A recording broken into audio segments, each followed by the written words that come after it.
China Mac's name might not be super widely known, but he locked down a reputation as one of the most authentic rappers out of New York. And China Mac carved out a place for himself in rap, not just off his music, but also because of how much respect he built up as a notorious gang member who went on the run for almost a year. Crazy thing is, China Mac's criminal history is pretty much embedded in his family, and one of his big motivators to become a gang member was to get revenge on his father. Before Mac got his name, he was Raymond Yu.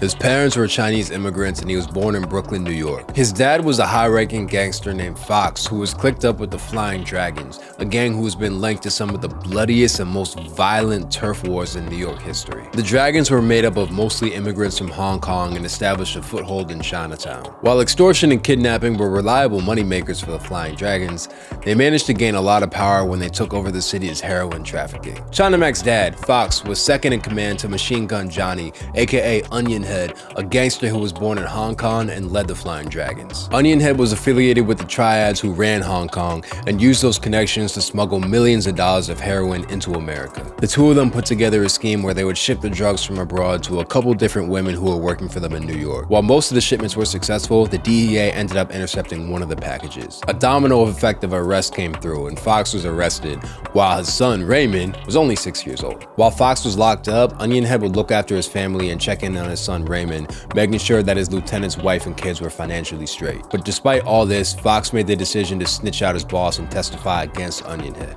Fox might have thought that turning state witness would be a way to get back to his family, but in reality, it only made their lives more dangerous. Fox's wife, China Mac's mom, was an immigrant who didn't speak fluent English and relied on the support of her community. All of a sudden, she and her son were pretty much exiled because Fox betrayed the Flying Dragons. Onion Head was forced to flee the country, but he was arrested in Hong Kong, extradited back to America, where he got hit with a 24-year sentence. Despite all this, Onion Head didn't blame Fox's family, even telling China Mac's mom that he knew it wasn't her fault. His support might have shielded the family from the threats coming from the Flying Dragons, but it also made China Mac an outsider in his own community. Because of this, China Mac grew to hate his dad. Not only did he leave his wife and child to fend for themselves, but he put a target on their back for snitching and put the man providing for them behind bars. China Mac said he keenly felt the difference between how he was treated when Fox was active in the streets versus how people looked at him and his mom after his dad turned snitch. Before, they were treated like gang royalty. Now, his mom was always on high alert and scared to go out in public. This led to Mac acting out as a kid, and by the time he was 8, he landed in a group home. The group home helped nurture his love for hip-hop because he was in an environment where he was constantly battling other kids. But his time in juvie also forced him to toughen up. For long periods of time, Mac was the only Asian kid in the population, which meant he would routinely get picked on and singled out. Mac had to scrap with anyone who stepped to him, which eventually earned him the respect of his peers. By the time Mac was 12, he made a decision to spite his father and join with the Ghost Shadows, a rival of the Flying Dragons. Just like the Dragons, the Ghost Shadows had a rep for being extremely violent and were notorious for extorting other Chinese Americans and controlling gambling houses. Part of Mac's initiation into Ghost Shadows involved drinking chicken blood and professing his loyalty to the gang. And he quickly realized that the more brutal and ruthless he was, the more respect he can get in the streets. While Mac got accustomed to the street life, his ties to the Shadows eventually landed him in prison. By the time he turned 18, Mac got hit with a 3-year sentence. While he was locked up, China Mac was forced to hear about another Chinese American rapper who actually broke through to the mainstream. Little did he know that a couple years later, his life would change because of this beef with that very same rapper. That rapper's name was MC Jin, who, like China Mac, has roots dating back to Hong Kong. At that time, the music industry still saw Asian rappers as kind of a novelty act, but Jin started racking up a lot of attention when he kept winning battles on BET's Freestyle Friday. After 7 wins in a row,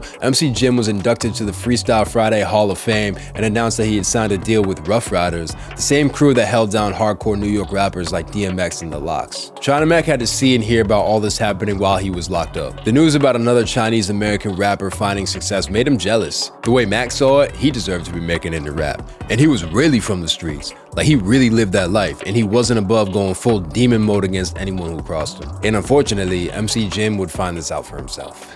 Once Mac got out of prison, he went right back to the same street he was in before he got locked up. By the time China Mac and MC Jin crossed paths, Mac was ready to die, or kill for his respect. In 2003, Mac walked into a bar in Chinatown where Jin was performing. Mac felt some type of way about this. Jin was not from New York and had not reached out to the Ghost Shadows for any type of protection or clearance. To make things worse, when Mac stepped into the spot, he saw that a lot of MC Jin's crew were made up of guys that Mac and the Shadows had previous tensions with. The whole setup had Mac feeling slighted and insulted. It also made him want to show Jin that he had absolutely no clue about the streets and that he had up by stepping into Mac's territory without checking in first. So China Mac decided right there and then to rob MC Jin for his Rough Riders chain. But when Mac and his team pressed Jin, a fight broke out and Mac ended up trying to shoot one of Jin's friends in the head. His gun actually jammed and Mac tried to fire again, this time shooting Jin's boy, a dude named Christopher Louis, in the back. Right after that, Mac ran from the club. The news of all this going down made major headlines and China Mac was quickly pointed out as being responsible. And then Mac, he hit the dash. He went on the run for a year trying to dodge police before he was finally picked up in Seattle while trying to flee the country. While incarcerated, Mac ended up forming ties with a blood set called the Mac Ballers, who passed on that name China Mac to him as a way to show their mutual respect. Mac spent the next 10 years locked up. To this day, Mac credits prison as one of the things that saved his life. It gave him a chance to slow down, mature, and reflect on past mistakes and resolve to do better once he finally got out. At the same time, he admits that records was some tough to get through because of his notoriety and the fact he was in Gen Pop with hardcore gang members and murderers, which only made his incarceration way worse. While Mac had to hustle and sell drugs in prison to get by, he planned on using whatever money he came out with to start his own business when he made parole. After educating himself inside, China Mac hit the streets as a free man and flipped his savings into his own record label, Red Money Records, and opened up a pet store that his mom still runs to this day. While China Mac committed almost his entire youth to gang life, he became determined to focus on his now real passion, hip-hop. At 33 years old, he started pursuing music constantly and going viral for his freestyles and building a social media with his YouTube show Mac Eats. This all culminated in a reunion with his old enemy, MC Jin, where the two sat down and hashed out their beef with one another, making peace. China Mac apologized for what he did to Jin and Jin's friend, and the two mutually agreed to put the past behind them. Mac was pushed further into the spotlight when the COVID pandemic swept through the world. In the wake of anti-Asian racism and violence in America,